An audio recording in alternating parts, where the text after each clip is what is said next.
ਵਾਹਿਗੁਰੂ ਜੀ ਕਾ ਖਾਲਸਾ ਵਾਹਿਗੁਰੂ ਜੀ ਕੀ ਫਤਿਹ।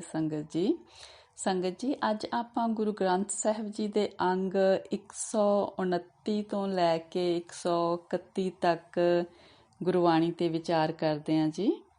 ਪਹਿਲਾਂ ਗੁਰੂ ਰਾਮਦਾਸ ਜੀ ਦੀ ਅਸ਼ਟਪਦੀਆਂ ਨੇ, ਫਿਰ ਦੋ ਅਸ਼ਟਪਦੀਆਂ ਗੁਰੂ ਅਰਜਨ ਪਾਤਸ਼ਾਹ ਜੀ ਦੀਆਂ ਨੇ, ਰਾਗ ਮਾਝ ਵਿੱਚ ਹੀ ਨੇ ਜੀ। ਮਾਝ ਮਹੱਲਾ ਚੌਥਾ। ਆਦ ਪੁਰਖ ਅਪਰੰਪਰ ਆਪੇ, ਆਪੇ ਥਾਪੇ ਥਾਪ ਉਥਾਪੇ। ਸਭ ਮਹਿ ਵਰਤੈ ਏਕੋ ਸੋਈ, ਗੁਰਮੁਖ ਸੋਭਾ ਪਾਵਣਿਆ। ਹਉ ਵਾਰੀ ਜਿਉ ਵਾਰੀ, ਨਿਰੰਕਾਰੀ ਨਾਮ ਧਿਆਵਣਿਆ। ਤਿਸ ਰੂਪ ਨਾ ਰੇਖਿਆ, ਘਟ ਘਟ ਦੇਖਿਆ। ਗੁਰਮੁਖ ਅਲਖ ਲਿਖਾਵਣਿਆ। ਰਹਾਓ। ਹਾਂਜੀ ਸੰਗਤ ਜੀ, ਗੁਰੂ ਰਾਮਦਾਸ ਜੀ ਕਹਿੰਦੇ ਨੇ ਆਦ ਪੁਰਖ ਅਪਰੰਪਰ ਆਪੇ। ਕਹਿੰਦੇ ਪਰਮਾਤਮਾ ਜੀ ਜੋ ਸ਼ੁਰੂ ਤੋਂ ਨੇ, ਜਗਤ ਦੇ ਮੁੱਢ ਤੋਂ ਨੇ, ਕਹਿੰਦੇ ਉਹ ਆਪਣੇ ਆਪ ਹੀ ਉਹਨਾਂ ਨੇ ਆਪ ਨੂੰ ਪੈਦਾ ਕੀਤਾ। ਪਰਮੇਸ਼ਰ ਨੇ ਆਪਣੇ ਆਪ ਨੂੰ ਆਪ ਤੋਂ ਪ੍ਰਗਟ ਕੀਤਾ। ਕਹਿੰਦੇ ਵਾਹਿਗੁਰੂ ਜੀ ਆਪ ਹੀ ਜਗਤ ਦੀ ਰਚਨਾ ਕਰਦੇ ਨੇ, ਫਿਰ ਆਪ ਹੀ ਜਗਤ ਦਾ ਅੰਤ ਕਰ ਦਿੰਦੇ ਨੇ। ਕਹਿੰਦੇ ਪਰਮਾਤਮਾ ਉਹ ਇੱਕ ਪਰਮਾਤਮਾ, ਉਹ ਸਾਰਿਆਂ 'ਚ ਵਰਤ ਰਹੇ ਨੇ, ਉਹ ਸਾਰਿਆਂ 'ਚ ਵਿਆਪਕ ਨੇ। ਪਰ ਜੋ ਗੁਰੂ ਦੀ ਸ਼ਰਨ ਲੈਂਦੇ ਨੇ ਜੀਵ, ਉਹ ਸੋਭਾ ਪਾਉਂਦੇ ਨੇ ਲੋਕ ਵਿੱਚ ਵੀ ਤੇ ਪਰਲੋਕ ਵਿੱਚ ਵੀ। ਕਹਿੰਦੇ ਮੈਂ ਵਾਰੇ ਜਾਵਾਂ ਵਾਰੇ ਜਾਵਾਂ, ਕਹਿੰਦੇ ਜੋ ਉਸ ਨਿਰੰਕਾਰ ਦਾ ਨਾਮ ਧਿਆਉਂਦੇ ਨੇ, ਵਾਹਿਗੁਰੂ ਦਾ।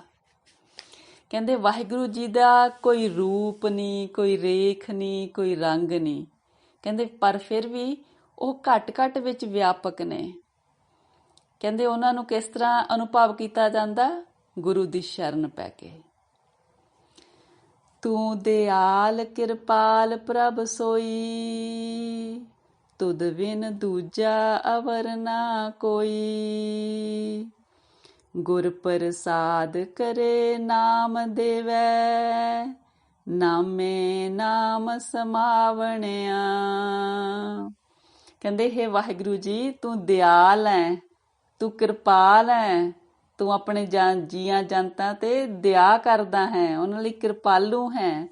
ਪਰ ਕਹਿੰਦੇ ਤੇਰੇ ਵਰਗਾ ਹੋਰ ਕੋਈ ਨਹੀਂ ਹੈਗਾ, ਤੇਰੇ ਵਰਗਾ ਤੂੰ ਹੀ ਆ।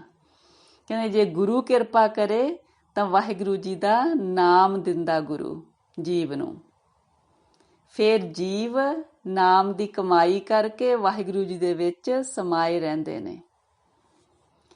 ਤੂੰ ਆਪੇ ਸੱਚਾ ਸਿਰਜਣਹਾਰਾ, ਭਗਤੀ ਪਰੇ ਤੇਰੇ ਭੰਡਾਰਾ।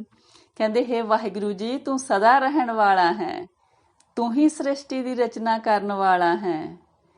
ਭਗਤੀ ਦੇ ਨਾਲ ਤੇਰੇ ਭੰਡਾਰ ਖਜ਼ਾਨੇ ਭਰੇ ਪਏ ਨੇ। ਗੁਰਮੁਖ ਨਾਮ ਮਿਲੈ ਮਨ ਭੀਜੈ, ਸਹਿਜ ਸਮਾਦ ਲਗਾਵਣਿਆ। ਜੋ ਕਹਿੰਦੇ ਗੁਰੂ ਦੇ ਸਨਮੁਖ ਹੁੰਦੇ ਨੇ, ਜਿਨ੍ਹਾਂ ਨੂੰ ਫਿਰ ਨਾਮ ਮਿਲ ਜਾਂਦਾ ਗੁਰੂ ਕੋਲੋਂ, ਵਾਹਿਗੁਰੂ ਦਾ, ਫਿਰ ਕਹਿੰਦੇ ਉਹਨਾਂ ਦਾ ਮਨ ਵਾਹਿਗੁਰੂ ਜੀ ਦੇ ਪ੍ਰੇਮ ਵਿੱਚ ਭਿੱਜਿਆ ਰਹਿੰਦਾ।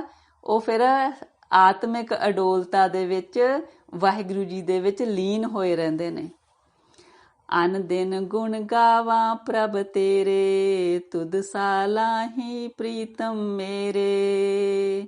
ਕਹਿੰਦੇ ਹੇ ਵਾਹਿਗੁਰੂ ਜੀ, ਹੇ ਮੇਰੇ ਪ੍ਰੀਤਮ, ਹਰ ਵਕਤ ਮੈਂ ਤੇਰੇ ਹੀ ਗੁਣ ਗਾਉਂਦਾ ਰਹਾਂ, ਮੇਰੇ ਤੇ ਇਹ ਮਿਹਰ ਕਰ, ਹਰ ਵਕਤ ਮੈਂ ਤੇਰੀ ਸਿਫਤ ਸਲਾਹ ਕਰਦਾ ਰਹਾਂ। ਤੁਧ ਬਿਨ ਅਵਰ ਨਾ ਕੋਈ ਜਾਚਾ, ਗੁਰ ਪ੍ਰਸਾਦੀ ਤੂੰ ਪਾਵਣਿਆ। ਕਹਿੰਦੇ ਤੇਰੇ ਤੋਂ ਬਿਨਾ ਮੈਂ ਹੋਰ ਕਿਸੇ ਕੋਲੋਂ ਕੁਛ ਵੀ ਨਹੀਂ ਮੰਗਦਾ। ਫਿਰ ਕਹਿੰਦੇ ਗੁਰੂ ਦੀ ਕਿਰਪਾ ਦੇ ਨਾਲ ਤੈਨੂੰ ਪਾਇਆ ਜਾ ਸਕਦਾ। ਅਗਮ ਅਗੋਚਰ ਮਿਤ ਨਹੀਂ ਪਾਈ, ਆਪਣੀ ਕਿਰਪਾ ਕਰੈ ਤੂੰ ਲਹਿ ਮਿਲਾਈ। ਕਹਿੰਦੇ ਹੇ ਵਾਹਿਗੁਰੂ ਜੀ, ਕਹਿੰਦੇ ਤੂੰ ਸਾਡੀ ਪਹੁੰਚ ਤੋਂ ਪਰੇ ਹੈ, ਤੂੰ ਸਾਡੀਆਂ ਗਿਆਨ ਇੰਦਰੀਆਂ ਦੀ ਪਹੁੰਚ ਤੋਂ ਪਰੇ ਹੈ। ਕੋਈ ਤੇਰੀ ਕਹਿੰਦੇ ਗਤ ਮਿਤ ਨਹੀਂ ਜਾਣ ਸਕਦਾ, ਤੇਰੀ ਵਡਿਆਈ ਕਿੱਡੀ ਆ, ਤੂੰ ਵੱਡਾ ਕਿੱਦਾਂ, ਇਹ ਕੋਈ ਜਾਣ ਨਹੀਂ ਸਕਦਾ। ਪਰ ਜਦੋਂ ਕਹਿੰਦੇ ਤੂੰ ਆਪ ਕਿਸੇ ਜੀਵ ਤੇ ਕਿਰਪਾ ਕਰਦਾ, ਤੂੰ ਆਪ ਕਿਸੇ ਜੀਵ ਨੂੰ ਆਪਣੇ ਨਾਲ ਮਿਲਾ ਲੈਣਾ। ਪੂਰੇ ਗੁਰ ਕੈ ਸ਼ਬਦ ਤੇ ਆਈਐ, ਸ਼ਬਦ ਸੇਵ ਸੁਖ ਪਾਵਣਿਆ। ਕਹਿੰਦੇ ਪੂਰੇ ਗੁਰੂ, ਜੋ ਗੁਰੂ ਅਭੁੱਲ ਹੈ, ਉਹਦੇ ਸ਼ਬਦ ਵਿੱਚ ਜੁੜ ਕੇ ਵਾਹਿਗੁਰੂ ਜੀ ਦੀ ਸਲਾਹਨਾ ਕੀਤੀ ਜਾ ਸਕਦੀ ਆ, ਵਾਹਿਗੁਰੂ ਜੀ ਨੂੰ ਧਿਆਇਆ ਜਾਂਦਾ। ਫਿਰ ਵਾਹਿਗੁਰੂ ਜੀ ਦੀ ਸੇਵਾ ਭਗਤੀ ਕਰਕੇ ਆਨੰਦ ਮਿਲਦਾ ਹੈ। ਰਸਨਾ ਗੁਣਵੰਤੀ ਗੁਣ ਗਾਵੈ, ਨਾਮ ਸਲਾਹੈ ਸੱਚੇ ਪਾਵੈ। ਕਹਿੰਦੇ ਜੋ ਰਸਨਾ ਵਾਹਿਗੁਰੂ ਜੀ ਦੇ ਗੁਣ ਗਾਉਂਦੀ ਆ, ਫਿਰ ਉਹ ਗੁਣਵੰਤੀ ਬਣ ਜਾਂਦੀ ਆ। ਜੋ ਵਾਹਿਗੁਰੂ ਜੀ ਦੇ ਨਾਮ ਨੂੰ ਸਲਾਉਂਦੀ ਆ, ਉਹ ਵਾਹਿਗੁਰੂ ਜੀ ਨੂੰ ਪਿਆਰੀ ਲੱਗਦੀ ਆ ਰਸਨਾ। ਵਾਹਿਗੁਰੂ ਜੀ ਨੂੰ ਇੱਦਾਂ ਸੰਗਤ ਜੀ ਬਹੁਤ ਵਾਰ ਆਉਂਦਾ ਕਿ ਜਦੋਂ ਅਸੀਂ ਨਾਮ ਜਪਦੇ ਹਾਂ, ਅਸੀਂ ਸਿਫਤ ਸਲਾਹ ਕਰਦੇ ਹਾਂ, ਅਸੀਂ ਵਾਹਿਗੁਰੂ ਜੀ ਨੂੰ ਪਿਆਰੇ ਲੱਗਦੇ ਹਾਂ। ਅਸੀਂ ਵਾਹਿਗੁਰੂ ਜੀ ਨੂੰ ਪਿਆਰੇ ਕਿਉਂ ਲੱਗਦੇ ਹਾਂ? ਕਿਉਂਕਿ ਵਾਹਿਗੁਰੂ ਜੀ ਚਾਹੁੰਦੇ ਨੇ ਕਿ ਵੀ ਅਸੀਂ ਇਹਨਾਂ ਬੰਧਨਾਂ ਤੋਂ ਆਜ਼ਾਦ ਹੋ ਜਾਈਏ, ਇਹਨਾਂ ਬੰਧਨਾਂ ਤੋਂ ਮੁਕਤ ਹੋ ਜਾਈਏ, ਅਸੀਂ ਜੀਵਨ ਮੁਕਤ ਹੋ ਜਾਈਏ, ਅਸੀਂ ਜਿਹੜਾ ਜੰਮਣ ਮਰਨ ਦਾ ਚੱਕਰ ਆ ਉਹਨੂੰ ਖਤਮ ਕਰ ਲਈਏ। ਤਾਂ ਕਰਕੇ ਜੀਵ ਜਦੋਂ ਸਿਫਤ ਸਲਾਹ ਕਰਦੇ ਨੇ, ਨਾਮ ਜਪਦੇ ਨੇ ਵਾਹਿਗੁਰੂ ਜੀ ਦਾ, ਵਾਹਿਗੁਰੂ ਜੀ ਨੂੰ ਪਿਆਰੇ ਲੱਗਦੇ ਨੇ ਕਿ ਕੋਈ ਵਾਹਿਗੁਰੂ ਜੀ ਨੂੰ ਪਤਾ ਕਿ ਇਸ ਤਰ੍ਹਾਂ ਨਾਮ ਸਿਮਰਨ ਕਰਿਆ, ਸਿਫਤ ਸਲਾਹ ਕਰਿਆ, ਅਸੀਂ ਜਨਮ ਮਰਨ ਦਾ ਚੱਕਰ ਖਤਮ ਕਰ ਰਹੇ ਹਾਂ, ਅਸੀਂ ਆਪਣਾ ਮਨੁੱਖਾ ਜੀਵਨ ਸਫਲ ਕਰ ਰਹੇ ਹਾਂ, ਤਾਂ ਪਿਆਰੇ ਲੱਗਦੇ ਹਾਂ। ਗੁਰਮੁਖ ਸਦਾ ਰਹੇ ਰੰਗ ਰਾਤੀ, ਮਿਲ ਸੱਚੇ ਸੋਭਾ ਪਾਵਣਿਆ। ਜੋ ਜੀਵ ਕਹਿੰਦੇ ਗੁਰੂ ਦੇ ਸਨਮੁਖ ਰਹਿੰਦੇ ਨੇ, ਉਹ ਵਾਹਿਗੁਰੂ ਜੀ ਦੇ ਪ੍ਰੇਮ ਰੰਗ ਵਿੱਚ ਰੰਗੇ ਰਹਿੰਦੇ ਨੇ। ਤੇ ਇਸ ਤਰ੍ਹਾਂ ਕਹਿੰਦੇ ਫਿਰ ਗੁਰੂ ਨੂੰ ਮਿਲ ਕੇ, ਵਾਹਿਗੁਰੂ ਜੀ ਨੂੰ ਮਿਲ ਕੇ, ਉਹ ਵਾਹਿਗੁਰੂ ਜੀ ਦੇ ਦਰ ਤੇ ਸੋਭਾ ਪਾਉਂਦੇ ਨੇ। ਮਨ ਮੁਖ ਕਰਮ ਕਰੇ ਅਹੰਕਾਰੀ, ਜੂਏ ਜਨਮ ਸਭ ਬਾਜੀ ਹਾਰੀ।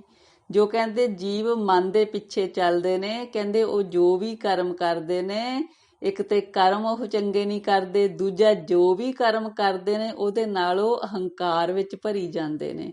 ਇਸ ਤਰ੍ਹਾਂ ਆਪਣੇ ਜਿਹੜੇ ਮਨੁੱਖਾ ਜਨਮ ਦੀ ਜਿਹੜੀ ਬਾਜੀ ਆ, ਉਹ ਇੱਥੋਂ ਹਾਰ ਕੇ ਜਾਂਦੇ ਨੇ। ਅੰਤਰ ਲੋਭ ਮਹਾ ਗੋਵਾਰਾ, ਫਿਰ ਆਵਣ ਜਾਵਣਿਆ। ਕਹਿੰਦੇ ਉਹਨਾਂ ਦੇ ਅੰਦਰ ਲੋਭ ਹੁੰਦਾ, ਹਨੇਰਾ ਹੁੰਦਾ, ਕਹਿੰਦੇ ਬਹੁਤ ਮਾਇਆ ਦਾ। ਫਿਰ ਕਹਿੰਦੇ ਉਹ ਆਉਣ ਜਾਣ ਦੇ, ਜੰਮਣ ਮਰਨ ਦੇ ਚੱਕਰ ਵਿੱਚ ਪਏ ਰਹਿੰਦੇ ਨੇ। ਆਪੇ ਕਰਤਾ ਦੇ ਵਡਿਆਈ, ਜਿਨ ਕੋ ਆਪ ਲਿਖਤ ਤੁਰ ਪਾਈ। ਕਹਿੰਦੇ ਫਿਰ ਜੀਵਾਂ ਦੇ ਵੀ ਕੀ ਵਾਸਾ, ਕਹਿੰਦੇ ਕਰਨਹਾਰ ਪਰਮਾਤਮਾ ਆਪੇ ਜੀਵਾਂ ਨੂੰ ਆਪਣੀ ਲਿਖਤ ਜੋ ਉਹਨਾਂ ਨੇ ਲੇਖੇ ਵਿੱਚ ਪਾਈ ਹੋਈ ਹੈ ਜੀਵ ਦੇ, ਉਹਦੇ ਅਨੁਸਾਰ ਆਪ ਹੀ ਨਾਮ ਦੀ ਵਡਿਆਈ ਦਿੰਦੇ ਨੇ ਪਰਮਾਤਮਾ ਜੀ। ਜਿਹੜੀ ਸਾਡਾ ਲੇਖਾ ਵੀ ਲਿਖਿਆ ਉਹ ਸਾਡੇ ਆਪਣੇ ਪੁਰਾਣੇ ਕਰਮਾਂ ਦੇ, ਪੂਰਵਲੇ ਕਰਮਾਂ ਦੇ ਨਾਲ ਲਿਖਿਆ ਸਤਿਗੁਰੂ ਜੀ ਨੇ, ਪਰਮੇਸ਼ਰ ਜੀ ਨੇ। ਅਸੀਂ ਇਹ ਨਾ ਸਮਝ ਲਈਏ ਕਿ ਸਾਡਾ ਲੇਖਾ ਇਸ ਤਰ੍ਹਾਂ ਦਾ ਕਿਉਂ ਲਿਖ ਦਿੱਤਾ। ਅਸੀਂ ਆਪਣਾ ਜੋ ਬੀਜਿਆ ਉਹੀ ਵੱਢ ਰਹੇ ਹਾਂ ਸੰਗਤ ਜੀ। ਨਾਨਕ ਨਾਮ ਮਿਲੈ ਪਉ ਪੰਜਨ, ਗੁਰ ਸਬਦੀ ਸੁਖ ਪਾਵਣਿਆ। ਨਾਨਕ ਜੀ ਕਹਿੰਦੇ ਨੇ ਜਿਸ ਜੀਵ ਨੂੰ ਕਹਿੰਦੇ ਉਸ ਡਰ ਨੂੰ ਖਤਮ ਕਰਨ ਵਾਲੇ ਪਰਮਾਤਮਾ ਦਾ ਨਾਮ ਮਿਲ ਜਾਂਦਾ, ਕਹਿੰਦੇ ਗੁਰੂ ਦੇ ਸ਼ਬਦ ਦੇ ਰਾਹੀਂ ਉਹ ਫਿਰ ਸਦਾ ਆਤਮਿਕ ਆਨੰਦ ਵਿੱਚ ਜੁੜੇ ਰਹਿੰਦੇ ਨੇ। ਮਾਝ ਮਹੱਲਾ ਪੰਜਵਾਂ, ਘਰ ਪਹਿਲਾ।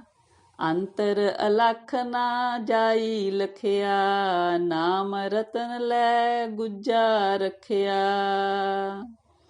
ਕਹਿੰਦੇ ਵਾਹਿਗੁਰੂ ਜੀ ਦਾ ਨਾਮ ਰੂਪੀ ਰਤਨ ਸਾਡੇ ਅੰਦਰ ਹੀ ਹੈ, ਪਰ ਕਹਿੰਦੇ ਸਾਡੇ ਕੋਲੋਂ ਦੇਖਿਆ ਨਹੀਂ ਜਾਂਦਾ। ਬੁੱਝਿਆ ਨਹੀਂ ਜਾਂਦਾ, ਕਿਉਂਕਿ ਵਾਹਿਗੁਰੂ ਜੀ ਨੇ ਅੰਦਰ ਲੁਕੋ ਕੇ ਰੱਖਿਆ। ਅਗਮ ਅਗੋਚਰ ਸਭ ਤੇ ਉੱਚਾ, ਗੁਰ ਕੈ ਸ਼ਬਦ ਲਖਾਵਣਿਆ। ਕਹਿੰਦੇ ਉਹ ਵਾਹਿਗੁਰੂ ਜੀ ਅਗੰਮ ਅਗੋਚਰ ਹੈ, ਸਾਡੀ ਪਹੁੰਚ ਤੋਂ ਪਰੇ ਹੈ, ਸਾਡੀ ਗਿਆਨ ਇੰਦਰੀਆਂ ਤੋਂ ਪਰੇ ਹੈ, ਸਭ ਤੋਂ ਉੱਚਾ। ਕਹਿੰਦੇ ਪਰ ਕਹਿੰਦੇ ਗੁਰੂ ਦੇ ਸ਼ਬਦ ਦੇ ਰਾਹੀਂ ਉਹਨੂੰ ਅਨੁਭਵ ਕਰ ਸਕਦੇ ਹਾਂ। ਹਉ ਵਾਰੀ ਜੀਓ ਵਾਰੀ, ਕਲ ਮਹਿ ਨਾਮ ਸੁਣਾਵਣਿਆ। ਹਾਂਜੀ, ਕਹਿੰਦੇ ਮੈਂ ਵਾਰੇ ਜਾਵਾਂ, ਮੈਂ ਸਦਕੇ ਜਾਵਾਂ। ਕਹਿੰਦੇ ਜੋ ਜੀਵ ਵਾਹਿਗੁਰੂ ਜੀ ਦਾ ਨਾਮ ਆਪ ਜਪਦੇ ਨੇ ਤੇ ਦੂਜਿਆਂ ਨੂੰ ਸੁਣਾਉਂਦੇ ਨੇ। ਜਿਸ ਤਰ੍ਹਾਂ ਇੱਥੇ ਲਿਖਿਆ ਕਲ ਮਹਿ, ਇਹਦਾ ਆਪਾਂ ਅਰਥ ਇਹ ਵੀ ਕਹਿ ਸਕਦੇ ਹਾਂ ਕਿ ਕਲਯੁਗ। ਕਲਯੁਗ ਇਸ ਤਰ੍ਹਾਂ ਕਿਉਂਕਿ ਜਿਸ ਸਮੇਂ ਬਾਣੀ ਸਤਿਗੁਰ ਨੇ ਲਿਖੀ ਆ ਉਹ ਕਲਯੁਗ ਦਾ ਸਮਾਂ ਚੱਲ ਰਿਹਾ, ਪਰ ਜਿਹੜਾ ਇਹ ਨਾਮ ਸੁਣਨਾ ਤੇ ਸੁਣਾਉਣਾ ਇਹ ਹਰ ਇੱਕ ਯੁੱਗ ਦੇ ਵਿੱਚ ਹੀ ਜੀਵ ਲਈ ਲਾਭਕਾਰੀ ਆ। ਸੰਤ ਪਿਆਰੇ ਸੱਚੇ ਤਾਰੇ, ਵਡ ਭਾਗੀ ਦਰਸ਼ਨ ਪਾਵਣਿਆ। ਰਹਾਓ। ਕਹਿੰਦੇ ਜਿਨ੍ਹਾਂ ਨੂੰ ਕਹਿੰਦੇ ਵਾਹਿਗੁਰੂ ਜੀ ਦੇ ਸਹਾਰਾ ਮਿਲ ਗਿਆ, ਵਾਹਿਗੁਰੂ ਜੀ ਦੇ ਨਾਮ ਦਾ ਸਹਾਰਾ ਮਿਲ ਗਿਆ, ਉਹ ਪਿਆਰੇ ਸੰਤ ਬਣ ਗਏ। ਕਹਿੰਦੇ ਵੱਡੇ ਭਾਗਾਂ ਵਾਲਿਆਂ ਨੇ ਕਹਿੰਦੇ ਵਾਹਿਗੁਰੂ ਜੀ ਦਾ ਦਰਸ਼ਨ ਪਾਇਆ ਹੈ। ਸਾਧਕ ਸਿੱਧ ਜਿਸੇ ਕੋ ਫਿਰਦੇ, ਬ੍ਰਹਮੈ ਇੰਦਰ ਧਿਆਨ ਹਿਰਦੇ। ਕੋਟ 33 ਖੋਜੇ ਤਾਕੋ, ਗੁਰ ਮਿਲ ਹਿਰਦੈ ਗਾਵਣਿਆ। ਕਹਿੰਦੇ ਉਹ ਵਾਹਿਗੁਰੂ ਜੀ, ਉਹ ਪਰਮਾਤਮਾ ਜੀ ਜਿਨ੍ਹਾਂ ਨੂੰ ਕਹਿੰਦੇ ਲੱਭਦੇ ਨੇ, ਜਿਹੜੇ ਪੁੱਜੇ ਹੋਏ ਸਿੱਧ ਨੇ, ਜਿਹੜੇ ਸਾਧਨਾ ਕਰਦੇ ਨੇ। ਕਹਿੰਦੇ ਵਾਹਿਗੁਰੂ ਜੀ ਦੀ ਖੋਜ ਵਿੱਚ ਫਿਰਦੇ ਨੇ। ਬ੍ਰਹਮਾ ਇੰਦਰ ਕਹਿੰਦੇ ਉਹਨਾਂ ਨੇ ਵੀ ਆਪਣੇ ਹਿਰਦੇ ਵਿੱਚ ਧਿਆਨ ਲਾਇਆ ਕਿ ਸਾਨੂੰ ਵਾਹਿਗੁਰੂ ਜੀ ਦੀ ਪ੍ਰਾਪਤੀ ਹੋ ਜਾਵੇ। 33 ਕਰੋੜ ਦੇਵਤੇ ਕਹਿੰਦੇ ਪਰਮਾਤਮਾ ਦੀ ਖੋਜ ਕਰਦੇ ਨੇ। ਫਿਰ ਕਹਿੰਦੇ ਵੀ ਮਿਲਦੇ ਕਿਹਨੂੰ ਨੇ ਪਰਮਾਤਮਾ ਜੀ? ਗੁਰ ਮਿਲ ਹਿਰਦੇ ਗਾਵਣਿਆ। ਜੋ ਕਹਿੰਦੇ ਗੁਰੂ ਨੂੰ ਮਿਲ ਕੇ ਆਪਣੇ ਹਿਰਦੇ ਵਿੱਚ ਵਾਹਿਗੁਰੂ ਜੀ ਦਾ ਸਿਮਰਨ ਕਰਦੇ ਨੇ, ਸਿਫਤ ਸਲਾਹ ਕਰਦੇ ਨੇ। ਆਟ ਪਹਿਰ ਤੁਧ ਜਾਪੇ ਪਵਨਾ, ਧਰਤੀ ਸੇਵਕ ਪਾਇਕ ਚਰਨਾ। ਕਹਿੰਦੇ ਪਰਮਾਤਮਾ ਜੀ ਤੇਰੀ ਬਣਾਈ ਹੋਈ ਪਵਨ 8 ਪਹਿਰ ਤੈਨੂੰ ਕਹਿੰਦੇ ਜਾਪ ਕਰਦੀ ਹੈ ਤੇਰਾ। ਤੇਰੀ ਜਿਹੜੀ ਧਰਤੀ ਹੈ ਕਹਿੰਦੇ ਬਣਾਈ ਹੋਈ ਤੇਰੇ ਚਰਨਾਂ ਦੀ ਸੇਵਕ ਆ। ਖਾਣੀ ਬਾਣੀ ਸਰਬ ਨਿਵਾਸੀ, ਸਭਨਾ ਕੈ ਮਨ ਪਾਵਣਿਆ। ਕਹਿੰਦੇ ਜਿੰਨੀਆਂ ਵੀ ਖਾਣੀਆਂ ਤੂੰ ਬਣਾਈਆਂ ਨੇ, ਜਿੰਨੀਆਂ ਵੀ ਬਾਣੀਆਂ ਬੋਲੀਆਂ ਬੋਲਣ ਵਾਲੇ ਜੀਵ ਨੇ, ਤੂੰ ਸਾਰਿਆਂ ਦੇ ਵਿੱਚ ਹੀ ਵਸਦਾ ਤੇ ਸਾਰਿਆਂ ਦੇ ਮਨ ਨੂੰ ਚੰਗਾ ਵੀ ਲੱਗਦਾ। ਸਾਚਾ ਸਾਹਿਬ ਗੁਰਮੁਖ ਜਾਪੇ, ਪੂਰੇ ਗੁਰ ਕੈ ਸ਼ਬਦ ਸਿਆਪੇ। ਕਹਿੰਦੇ ਜਿਹੜਾ ਸੱਚਾ ਸਾਹਿਬ ਆ ਮੇਰਾ ਵਾਹਿਗੁਰੂ ਜੀ ਆ, ਉਹ ਗੁਰੂ ਦੀ ਸ਼ਰਨ ਪਿਆਈ ਉਹਦੇ ਨਾਲ ਸਾਂਝ ਪੈਂਦੀ ਆ। ਗੁਰੂ ਦੇ ਸ਼ਬਦ ਦੇ ਰਾਹੀਂ ਹੀ ਉਹਦੇ ਨਾਲ ਜਾਣ ਪਛਾਣ ਹੁੰਦੀ ਆ। ਜਿਨ ਪੀਆ ਸੇਈ ਤ੍ਰਿਪਤਾਸੇ, ਸੱਚੇ ਸੱਚ ਅਕਾਵਣਿਆ। ਕਹਿੰਦੇ ਜਿਨ੍ਹਾਂ ਨੇ ਉਸ ਵਾਹਿਗੁਰੂ ਜੀ ਦੇ ਨਾਮ ਦਾ ਰਸ ਚੱਖ ਲਿਆ, ਉਹ ਫਿਰ ਮਾਇਆ ਵੱਲੋਂ ਉਹਨਾਂ ਦੀ ਜਿਹੜੀ ਸੀਗੀ ਪਿਆਸ ਖਤਮ ਹੋ ਗਈ, ਉਹਨਾਂ ਦੀ ਤ੍ਰਿਪਤੀ ਹੋ ਗਈ, ਮਾਇਆ ਨੂੰ ਉਹ ਭੁੱਲ ਗਏ ਨੇ। ਫਿਰ ਉਹ ਸੱਚੇ ਪਰਮਾਤਮਾ ਦੇ ਨਾਮ ਰਸ ਦੇ ਨਾਲ ਰੱਜ ਗਏ ਨੇ। ਕਹਿੰਦੇ ਤਿਸ ਕਰ ਸਹਿਜਾ ਸੋਈ ਸੁਹੇਲਾ, ਆਨੰਦ ਬਿਨੋਦ ਕਰੇ ਸਦ ਕੇਲਾ। ਕਹਿੰਦੇ ਜਿਸ ਜੀਵ ਦੇ ਘਰ ਵਾਹਿਗੁਰੂ ਜੀ ਦੇ ਨਾਮ ਦੇ ਨਾਲ ਆਤਮਿਕ ਅਡੋਲਤਾ ਆ ਜਾਂਦੀ ਆ, ਉਹ ਫਿਰ ਸਦਾ ਆਨੰਦ ਮਾਣਦੇ ਨੇ, ਸਦਾ ਕਹਿੰਦੇ ਵਾਹਿਗੁਰੂ ਜੀ ਦੇ ਨਾਲ ਆਨੰਦ ਵਿੱਚ ਰਹਿੰਦੇ ਨੇ। ਸੋ ਤਨਵੰਤਾ ਸੋ ਵੱਡ ਸਾਹਾ, ਜੋ ਗੁਰ ਚਰਣੀ ਮਨ ਲਾਵਣਿਆ। ਕਹਿੰਦੇ ਜਿਸ ਜੀਵ ਨੇ ਗੁਰੂ ਦੇ ਚਰਨਾਂ ਨਾਲ ਮਨ ਜੋੜ ਲਿਆ, ਉਹ ਸਭ ਤੋਂ ਵੱਡਾ ਸਾਹਾ, ਸਭ ਤੋਂ ਵੱਡਾ ਵਪਾਰ ਕਰਨ ਵਾਲਾ, ਸਭ ਤੋਂ ਵੱਡਾ ਪਾਤਸ਼ਾਹ ਬਣ ਜਾਂਦਾ। ਉਹ ਸਭ ਤੋਂ ਵੱਡਾ ਅਮੀਰ ਬਣ ਜਾਂਦਾ, ਧਨ ਵਾਲਾ ਬਣ ਜਾਂਦਾ। ਪਹਿਲੋ ਦੇ ਤੈ ਰਿਜਕ ਸਮਾਹਾ, ਪਿੱਛੋਂ ਦੇ ਤੈ ਜੰਤ ਉਪਾਹਾ। ਫਿਰ ਕਹਿੰਦੇ ਨੇ ਕਿ ਵਾਹਿਗੁਰੂ ਜੀ ਦੀ ਰੀਤ ਦੇਖੋ, ਵਾਹਿਗੁਰੂ ਜੀ ਨੇ ਬਣਾਈ ਆ ਕਿ ਜੀਵ ਦੇ ਜਨਮ ਤੋਂ ਪਹਿਲਾਂ ਉਹਦੇ ਲਈ ਆਹਾਰ ਦਾ ਪ੍ਰਬੰਧ ਕਰਦੇ ਨੇ। ਮਾਨਵ ਜਾਤੀ ਵਿੱਚ ਵੀ ਦੇਖਿਆ, ਆਪਾਂ ਪਸ਼ੂਆਂ 'ਚ ਵੀ ਦੇਖਿਆ। ਬੱਚੇ ਦੇ ਜਨਮ ਦੇ ਪਹਿਲਾਂ ਹੀ ਮਾਂ ਦੇ ਕੋਲ ਬੱਚੇ ਦੇ ਪੀਣ ਲਈ ਦੁੱਧ ਪਹੁੰਚ ਜਾਂਦਾ। ਤੁਧ ਜੀਵੜ ਦਾਤਾ ਅਵਰ ਨ ਸੁਆਮੀ, ਲਵੇ ਨ ਕੋਈ ਲਾਵਣਿਆ। ਕਹਿੰਦੇ ਹੇ ਦਾਤਾ ਜੀ, ਤੇਰੇ ਜਿੱਡਾ ਵੱਡਾ ਕੋਈ ਦਾਤਾ ਨਹੀਂ ਹੈਗਾ, ਦਾਤਾਂ ਦੇਣ ਵਾਲਾ। ਹੇ ਮਾਲਕ, ਤੇਰੀ ਕੋਈ ਬਰਾਬਰੀ ਨਹੀਂ ਕਰ ਸਕਦਾ ਵਾਹਿਗੁਰੂ ਜੀ। ਜਿਸ ਤੂੰ ਤੁਠਾ ਸੋ ਤੁਧ ਧਿਆਏ, ਸਾਧ ਜਨਾ ਕਾ ਮੰਤਰ ਕਮਾਏ। ਕਹਿੰਦੇ ਪਰਮਾਤਮਾ ਜੀ, ਜਿਹਦੇ ਉੱਪਰ ਤੂੰ ਖੁਸ਼ ਹੁੰਨਾ, ਉਹ ਫਿਰ ਤੈਨੂੰ ਧਿਆਉਂਦੇ ਨੇ। ਕਹਿੰਦੇ ਫਿਰ ਉਹ ਉਹਨਾਂ ਗੁਰਮੁਖਾਂ ਦੇ ਕਹਿੰਦੇ ਉਪਦੇਸ਼ ਨੂੰ ਕਮਾਉਂਦੇ ਨੇ, ਜਿਨ੍ਹਾਂ ਨੇ ਆਪਣੇ ਜੀਵਨ ਨੂੰ ਸਾਧਿਆ ਹੁੰਦਾ ਤੇਰੀ ਕਮਾਈ ਕਰਕੇ, ਤੇਰੇ ਨਾਮ ਦੀ ਕਮਾਈ ਕਰਕੇ। ਆਪ ਤਰੈ ਸਗਲੇ ਕੁਲ ਤਾਰੇ, ਤਿਸ ਦਰ ਗੈ ਠਾਕ ਨ ਪਾਵਣਿਆ। ਉਹ ਕਹਿੰਦੇ ਫਿਰ ਜਿਹੜੇ ਗੁਰਮੁਖ ਜਨ ਨੇ, ਉਹ ਆਪ ਵੀ ਇਸ ਸੰਸਾਰ ਸਾਗਰ ਤੋਂ ਤਰਦੇ ਨੇ ਤੇ ਆਪਣੀ ਕੁਲ ਨੂੰ ਵੀ ਤਾਰ ਲੈਂਦੇ ਨੇ। ਔਰ ਕਹਿੰਦੇ ਉਹਨਾਂ ਦੇ ਇਸ ਤਰਨ ਦੇ ਵਿੱਚ ਕੋਈ ਰੁਕਾਵਟ ਨਹੀਂ ਪੈਂਦੀ, ਉਹ ਆਪਣਾ ਜੀਵਨ ਸਫਲਾ ਬਣਾ ਜਾਂਦੇ ਨੇ। ਤੂੰ ਵੱਡਾ ਤੂੰ ਉੱਚੋ ਉੱਚਾ, ਤੂੰ ਬੇਅੰਤ ਅਤ ਮੁਚੋ ਮੁਚਾ। ਕਹਿੰਦੇ ਹੇ ਵਾਹਿਗੁਰੂ ਜੀ, ਤੂੰ ਸਾਰੀਆਂ ਤਾਕਤਾਂ ਦਾ ਸਮਰਾਟ ਹੈ, ਸਭ ਸਮਰੱਥਾ ਤੇਰੇ ਕੋਲ ਹੈ। ਤੂੰ ਸਭ ਤੋਂ ਉੱਚਾ ਹੈ, ਤੂੰ ਬੇਅੰਤ ਹੈ, ਤੇਰਾ ਅੰਤ ਨਹੀਂ ਪਾਇਆ ਜਾ ਸਕਦਾ, ਤੂੰ ਸਭ ਤੋਂ ਉੱਪਰ ਹੈ। ਹੋ ਕੁਰਬਾਨੀ ਤੇਰੇ ਵੰਜਾਂ, ਨਾਨਕ ਦਾਸ ਦਸਾਵਣਿਆ। ਕਹਿੰਦੇ ਪਰਮਾਤਮਾ ਜੀ, ਮੈਂ ਤੇਰੇ ਤੋਂ ਸਦਕੇ ਜਾਨਾ, ਮੈਂ ਤੇਰੇ ਤੋਂ ਕੁਰਬਾਨ ਜਾਨਾ। ਨਾਨਕ ਜੀ ਕਹਿੰਦੇ ਮੈਂ ਤੇਰੇ ਦਾਸਾਂ ਦਾ ਦਾਸ ਹਾਂ। ਕਹਿੰਦੇ ਮਾਝ ਮਹੱਲਾ ਪੰਜਵਾਂ। ਕੌਣ ਸੋ ਮੁਕਤਾ ਕੌਣ ਸੋ ਜੁਗਤਾ, ਕੌਣ ਸੋ ਗਿਆਨੀ ਕੌਣ ਸੋ ਬਖਤਾ।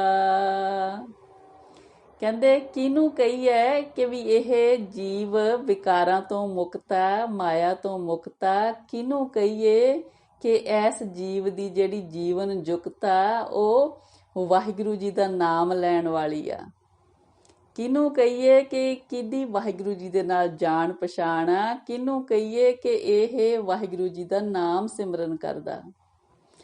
ਕੌਣ ਸੋ ਗਿਰਹੀ ਕੌਣ ਉਦਾਸੀ, ਕੌਣ ਸੋ ਕੀਮਤ ਪਾਏ ਜਿਉ। ਕਹਿੰਦੇ ਕਿਹਨੂੰ ਕਹੀਏ ਕਿ ਇਹ ਗ੍ਰਹਿਸਤ ਵਾਲਾ ਹੈ, ਕਿਹਨੂੰ ਕਹੀਏ ਕਿ ਇਹਨੇ ਘਰ-ਬਾਰ ਛੱਡ ਕੇ ਉਪਰਾਮਤਾ ਲਈ ਆ, ਤੇ ਕਿਹਨੂੰ ਕਹੀਏ ਕਿ ਇਹਨੇ ਮਨੁੱਖਾ ਜੀਵਨ ਦੀ ਕਦਰ ਪਾ ਲਈ ਆ। ਕਿਨ ਬਿਦ ਬਾਦਾ ਕਿਨ ਬਿਦ ਛੂਟਾ, ਕਿਨ ਬਿਦ ਆਵਣ ਜਾਵਣ ਟੂਟਾ। ਕਹਿੰਦੇ ਕਿਹਨੂੰ ਕਹੀਏ ਵੀ ਕਿ ਇਹ ਕਿਸ ਤਰ੍ਹਾਂ ਵਿਕਾਰਾਂ ਦੇ ਵਿੱਚ ਫਸਿਆ ਹੋਇਆ ਜੀਵ, ਤੇ ਕਿਹਨੂੰ ਕਹੀਏ ਵੀ ਇਹਨੇ ਵਿਕਾਰਾਂ ਤੋਂ ਮੁਕਤੀ ਪਾ ਲਈ ਆ। ਕਿਹਨੂੰ ਕਹੀਏ ਕਿ ਇਹਦਾ ਜੰਮਣ ਮਰਨ ਦਾ ਚੱਕਰ ਖਤਮ ਹੋ ਗਿਆ, ਤੇ ਕਿਵੇਂ ਖਤਮ ਹੋਇਆ। ਕੌਣ ਕਰਮ ਕੌਣ ਨਿਹ ਕਰਮਾ, ਕੌਣ ਸੋ ਕਹੇ ਕਹਾਏ ਜਿਉ।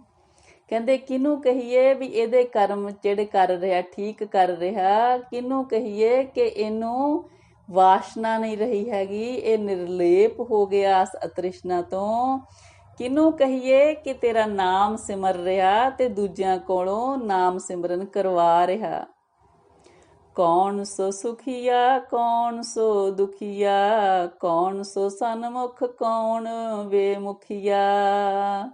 ਹਾਂਜੀ ਸੰਗਤ ਜੀ, ਇੱਥੇ ਪਹਿਲਾਂ ਅਸ਼ਟਪਦੀ ਦੇ ਵਿੱਚ ਪੰਚਮ ਪਾਤਸ਼ਾਹ ਸਵਾਲ ਕਰ ਰਹੇ ਨੇ, ਫਿਰ ਪਿਛਲੇ ਹਿੱਸੇ ਵਿੱਚ ਆਪ ਹੀ ਫਿਰ ਜਵਾਬ ਦਿੰਦੇ ਨੇ।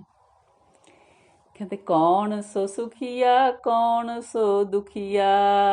ਕਹਿੰਦੇ ਕਿਹਨੂੰ ਕਹੀਏ ਵੀ ਇਹ ਸੁੱਖ ਭੋਗ ਰਿਹਾ, ਕਿਹਨੂੰ ਕਹੀਏ ਕਿ ਇਹਦਾ ਜੀਵਨ ਦੁਖੀ ਆ।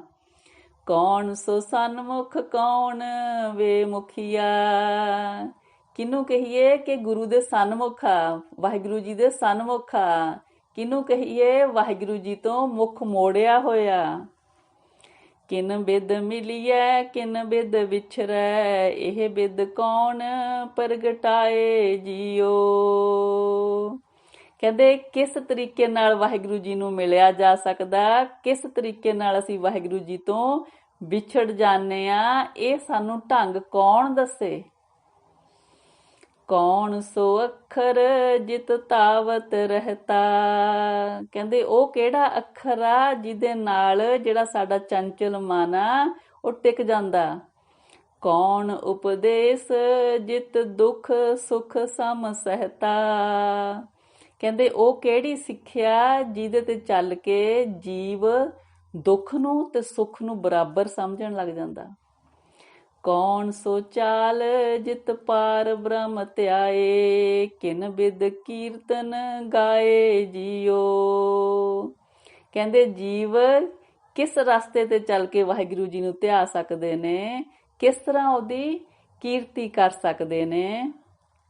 ਫਿਰ ਹੁਣ ਆਪ ਹੀ ਪੰਚਮ ਪਾਤਸ਼ਾਹ ਪਹਿਲੇ 4 ਪਦਿਆਂ ਦੇ ਵਿੱਚ ਸਵਾਲ ਕੀਤੇ ਨੇ, ਹੁਣ ਪਿਛਲੇ 4 ਪਦਿਆਂ ਦੇ ਵਿੱਚ ਆਪ ਹੀ ਜਵਾਬ ਦਿੰਦੇ ਨੇ। ਅਸ਼ਟਪਦੀ ਦੇ ਜਿਸ ਤਰ੍ਹਾਂ 8 ਪਦੇ ਹੁੰਦੇ ਨੇ ਜੀ। ਗੁਰਮੁਖ ਮੁਕਤਾ ਗੁਰਮੁਖ ਜੁਗਤਾ, ਕਹਿੰਦੇ ਜੋ ਗੁਰੂ ਦੇ ਸਨਮੁਖ ਰਹਿੰਦਾ ਉਹ ਫਿਰ ਕਹਿੰਦੇ ਵਿਕਾਰਾਂ ਵੱਲੋਂ ਮਾਇਆ ਵੱਲੋਂ ਮੁਕਤੀ ਪਾ ਲੈਂਦਾ। ਗੁਰਮੁਖ ਜੁਗਤਾ, ਕਹਿੰਦੇ ਫਿਰ ਜੀਵਨ ਜੁਗਤ ਕਿਹਦੀ ਚੰਗੀ ਆ, ਜੋ ਕਹਿੰਦੇ ਗੁਰੂ ਦੇ ਸਨਮੁਖ ਰਹਿ ਕੇ ਵਾਹਿਗੁਰੂ ਜੀ ਦਾ ਨਾਮ ਸਿਮਰਦੇ ਆ। ਗੁਰਮੁਖ ਗਿਆਨੀ ਗੁਰਮੁਖ ਬਖਤਾ, ਕਹਿੰਦੇ ਜੋ ਗੁਰੂ ਦੇ ਸਨਮੁਖ ਰਹਿੰਦਾ ਉਹਨੂੰ ਫਿਰ ਵਾਹਿਗੁਰੂ ਜੀ ਦਾ ਗਿਆਨ ਹੋ ਜਾਂਦਾ। ਜੋ ਗੁਰੂ ਦੇ ਸਨਮੁਖ ਰਹਿੰਦਾ ਉਹੀ ਫਿਰ ਵਾਹਿਗੁਰੂ ਜੀ ਦਾ ਸਿਮਰਨ ਕਰਦਾ। ਧਨ ਗਿਰਹੀ ਉਦਾਸੀ ਗੁਰਮੁਖ, ਗੁਰਮੁਖ ਕੀਮਤ ਪਾਏ ਜੀਓ। ਕਹਿੰਦੇ ਜੋ ਗੁਰੂ ਦੇ ਸਨਮੁਖ ਰਹਿੰਦਾ ਉਹ ਚਾਹੇ ਗਿਰਹੀ ਆ ਗ੍ਰਹਸਤੀ ਆ, ਚਾਹੇ ਉਦਾਸੀ ਵਾਲਾ ਉਪਰਾਮਤਾ ਵਾਲਾ ਜੀਵਨ ਆ, ਗ੍ਰਹਸਤੀ ਤੋਂ ਬਾਹਰ ਵਾਲਾ ਜੀਵਨ ਆ, ਜੋ ਗੁਰੂ ਦੇ ਸਨਮੁਖ ਰਹਿੰਦਾ ਉਹੀ ਧਨ ਆ। ਕਹਿੰਦੇ ਜੋ ਕਹਿੰਦੇ ਗੁਰੂ ਦੇ ਸਨਮੁਖ ਰਹਿੰਦੇ ਨੇ ਉਹੀ ਕਹਿੰਦੇ ਇਸ ਮਨੁੱਖਾ ਜੀਵਨ ਦੀ ਕੀਮਤ ਪਾਉਂਦੇ ਨੇ। ਹਉਮੈ ਬਾਦਾ ਗੁਰਮੁਖ ਛੂਟਾ, ਜੀਵ ਕਹਿੰਦੇ ਹਉਮੈ ਦੇ ਰਾਹੀਂ ਬੱਧਿਆ ਹੁੰਦਾ, ਇਹ ਹਉਮੈ ਹੀ ਵਾਹਿਗੁਰੂ ਜੀ ਤੋਂ ਦੂਰ ਕਰ ਦਿੰਦੀ ਆ। ਫਿਰ ਕਹਿੰਦੇ ਗੁਰੂ ਦੇ ਸਨਮੁਖ ਹੋ ਕੇ ਜੀਵ ਹਉਮੈ ਤੋਂ ਛੁੱਟ ਜਾਂਦਾ, ਵਿਕਾਰਾਂ ਤੋਂ ਛੁੱਟ ਜਾਂਦਾ, ਮੁਕਤੀ ਪਾ ਲੈਂਦਾ। ਗੁਰਮੁਖ ਆਵਣ ਜਾਵਣ ਟੂਟਾ, ਕਹਿੰਦੇ ਗੁਰੂ ਦੀ ਸ਼ਰਨ ਪਿਆਈ ਜਨਮ ਮਰਨ ਦਾ ਚੱਕਰ ਖਤਮ ਹੋ ਜਾਂਦਾ। ਗੁਰਮੁਖ ਕਰਮ ਗੁਰਮੁਖ ਨੇਹ ਕਰਮਾ, ਗੁਰਮੁਖ ਕਰੇ ਸੋ ਸੋ ਪਾਏ ਜੀਓ। ਕਹਿੰਦੇ ਜੋ ਕਰਮ ਗੁਰੂ ਦੀ ਸ਼ਰਨ ਵਿੱਚ ਰਿਹਾ ਕੀਤੇ ਜਾਂਦੇ ਨੇ ਉਹ ਚੰਗੇ ਨੇ। ਗੁਰੂ ਦੀ ਸ਼ਰਨ ਵਿੱਚ ਰਿਹਾ ਹੀ ਜੀਵ ਵਾਸ਼ਨਾ ਤੋਂ ਰਹਿਤ ਹੋ ਜਾਂਦਾ। ਕਹਿੰਦੇ ਗੁਰੂ ਦੇ ਸਨਮੁਖ ਰਹਿ ਕੇ ਜੋ ਵਾਹਿਗੁਰੂ ਜੀ ਦੀ ਪ੍ਰੇਮਾ ਭਗਤੀ ਕਰਦੇ ਨੇ। ਗੁਰਮੁਖ ਸੁਖੀਆ ਮਨਮੁਖ ਦੁਖੀਆ, ਕਹਿੰਦੇ ਗੁਰੂ ਦੇ ਸਨਮੁਖ ਰਹਿਣ ਵਾਲਾ ਜੀਵ ਸੁਖੀ ਆ, ਆਪਣੇ ਮਨ ਦੇ ਪਿੱਛੇ ਰਹਿਣ ਵਾਲਾ ਜੀਵ ਦੁਖੀ ਆ। ਗੁਰਮੁਖ ਸਨਮੁਖ ਮਨਮੁਖ ਵੇ ਮੁਖੀਆ, ਕਹਿੰਦੇ ਜੋ ਜੀਵ ਗੁਰੂ ਦੇ ਸਨਮੁਖ ਰਹਿੰਦੇ ਨੇ ਉਹ ਵਾਹਿਗੁਰੂ ਜੀ ਦੇ ਸਨਮੁਖ ਨੇ। ਜੋ ਆਪਣੇ ਮਨ ਦੇ ਪਿੱਛੇ ਰਹਿੰਦੇ ਨੇ ਉਹ ਵਾਹਿਗੁਰੂ ਜੀ ਕੋਲੋਂ ਵਿਛੜੇ ਰਹਿੰਦੇ ਨੇ। ਗੁਰਮੁਖ ਮਿਲੀਏ ਮਨਮੁਖ ਵਿਛਰੈ, ਗੁਰਮੁਖ ਬਿਦ ਪ੍ਰਗਟਾਏ ਜੀਓ। ਕਹਿੰਦੇ ਜੋ ਗੁਰੂ ਦੇ ਸਨਮੁਖ ਰਹਿੰਦੇ ਨੇ ਉਹ ਪਰਮਾਤਮਾ ਦੇ ਨਾਲ ਮਿਲ ਜਾਂਦੇ ਨੇ। ਜੋ ਆਪਣੇ ਮਨ ਦੇ ਪਿੱਛੇ ਰਹਿੰਦੇ ਨੇ ਲੱਗੇ ਉਹ ਪਰਮਾਤਮਾ ਕੋਲੋਂ ਵਿਛੜ ਜਾਂਦੇ ਨੇ। ਕਹਿੰਦੇ ਗੁਰੂ ਦੇ ਸਨਮੁਖ ਰਿਹਾ ਹੀ ਸਾਨੂੰ ਵਾਹਿਗੁਰੂ ਜੀ ਦੀ ਪ੍ਰਾਪਤੀ ਕਰਨ ਵਾਲਾ ਰਸਤਾ ਪਤਾ ਲੱਗਦਾ। ਗੁਰਮੁਖ ਅੱਖਰ ਜਿਤ ਤਾਵਤ ਰਹਤਾ, ਕਹਿੰਦੇ ਗੁਰੂ ਦੇ ਸਨਮੁਖ ਰਹਿ ਕੇ ਬੋਲਿਆ ਬੋਲ ਜਿਸ ਦੇ ਨਾਲ ਜੀਵ ਆਪਣੇ ਚੰਚਲ ਹੋਏ ਮਨ ਨੂੰ ਟਿਕਾ ਲੈਂਦੇ ਨੇ। ਗੁਰਮੁਖ ਉਪਦੇਸ਼ ਦੁੱਖ ਸੁਖ ਸਮ ਸਹਿਤਾ।